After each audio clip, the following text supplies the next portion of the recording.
Nyari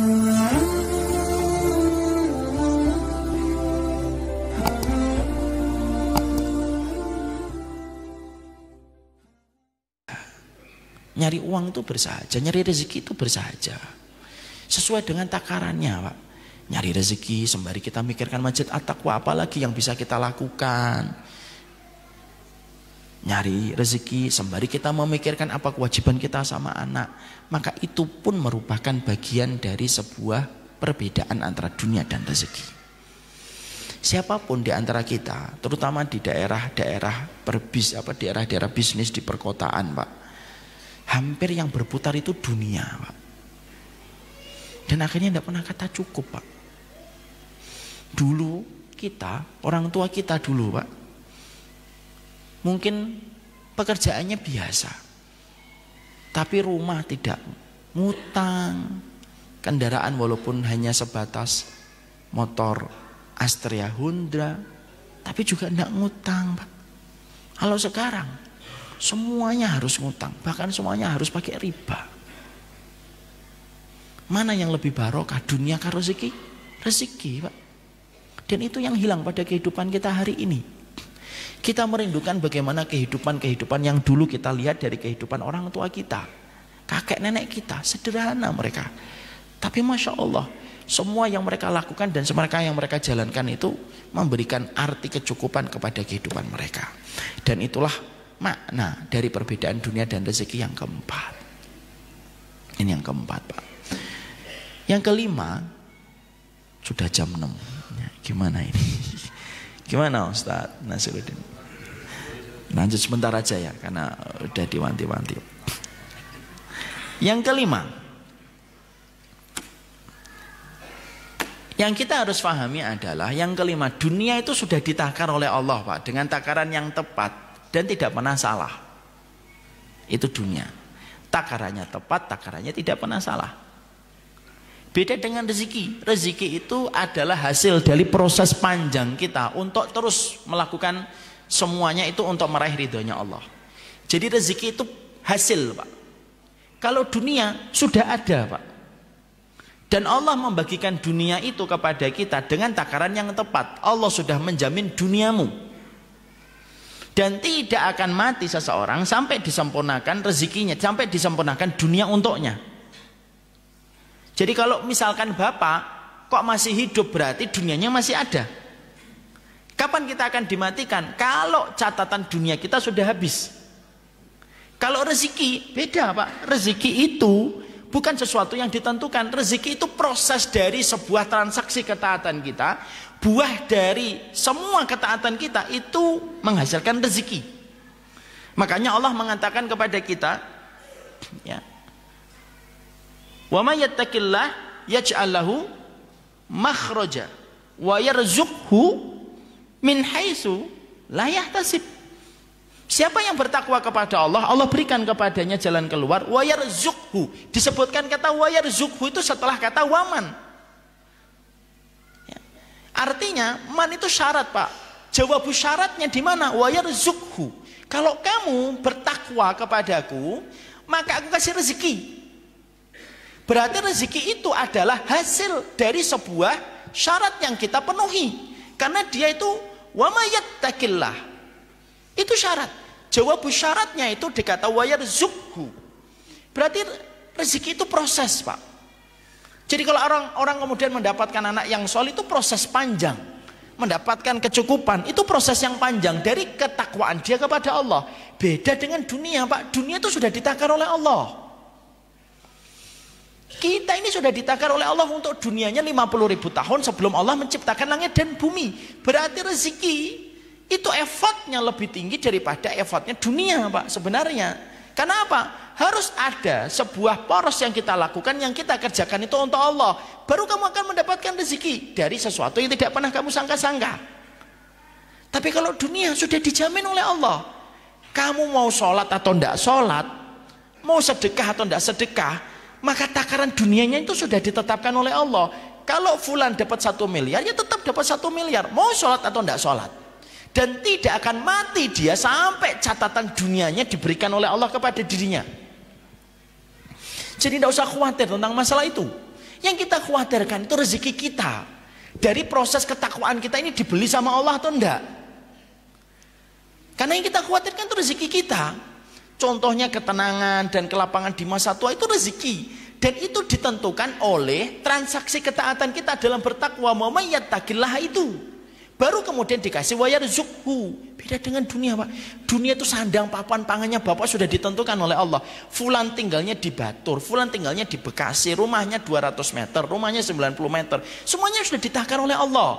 Dan takaran Allah tidak pernah salah. Kalau ada orang yang mengatakan ini kurang, Ustaz, lu takaran Allah itu tidak pernah salah.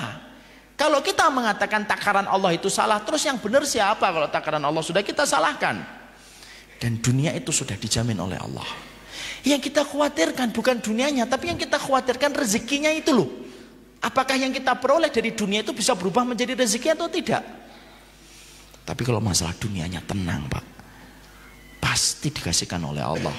Tidak akan mati Bapak sampai dunia itu diberikan tuntas oleh Allah. Ada kisah nyata yang disampaikan di sebuah kitab, Pak. Dalam sebuah kitab itu ditulis begini. Ada seorang ulama pernah mengadakan perjalanan. Biasanya dia melewati jalan ini. Tiba-tiba hatinya pingin untuk merubah rutenya.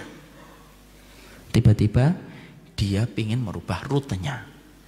Dia melewati jalan yang lain. Ya. Lalu dia mendapatkan suara sayup-sayup minta tolong, an-najdah. Aghisni. Tolong saya. Ya. Alhamdulillah yang lewat ulama paham bahasa Arab, Pak. Oh, ini minta tolong.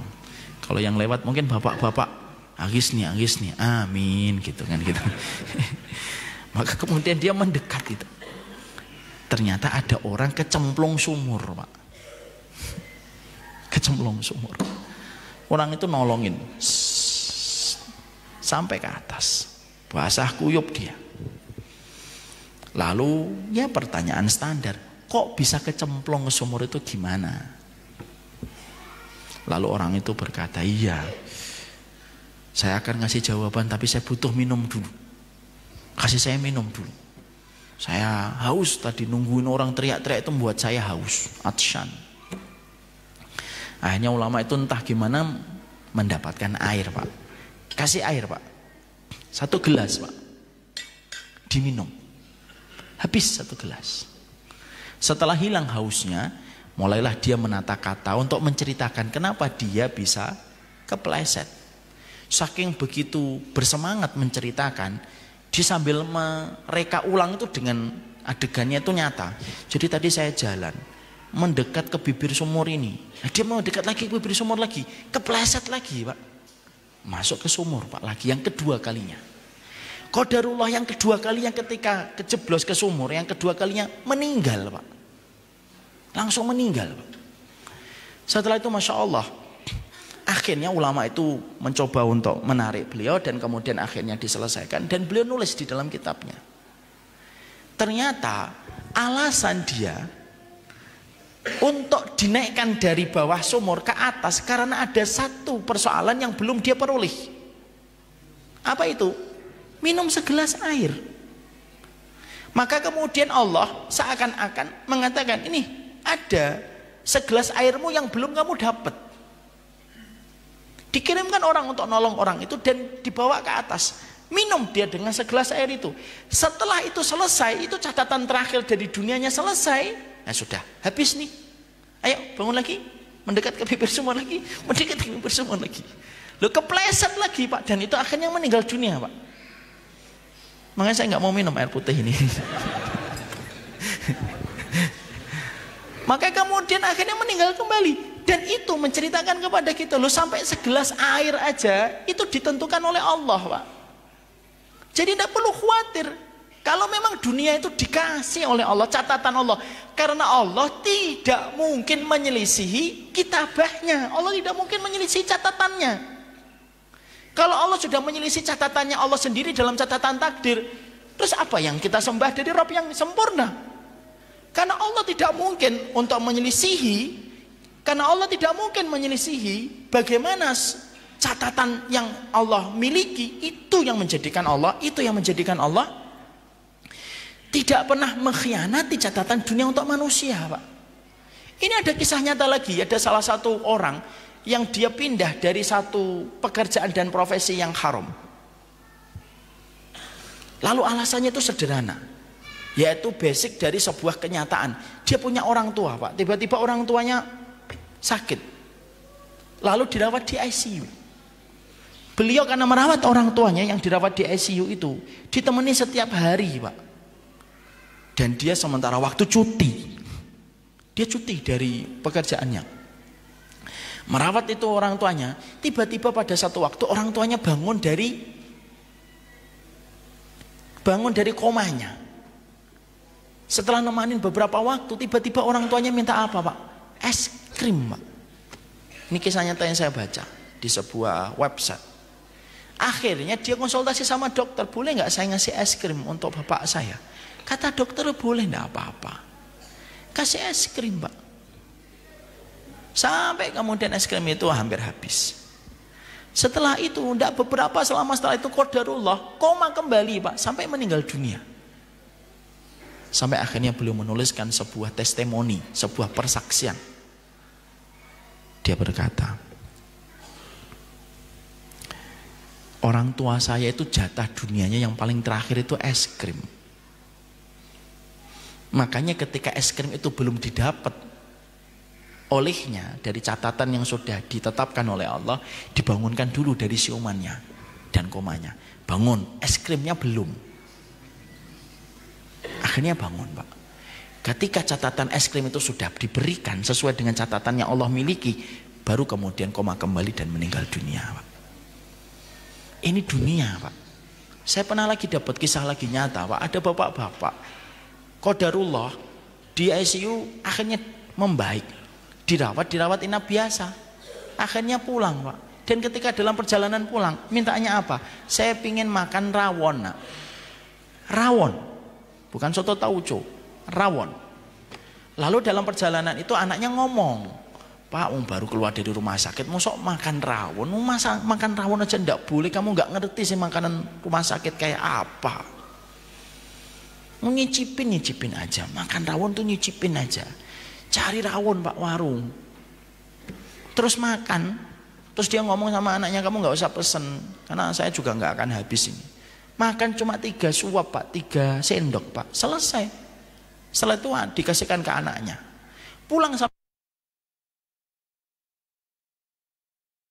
Pulang dia yang ngeliatin rumah gitu.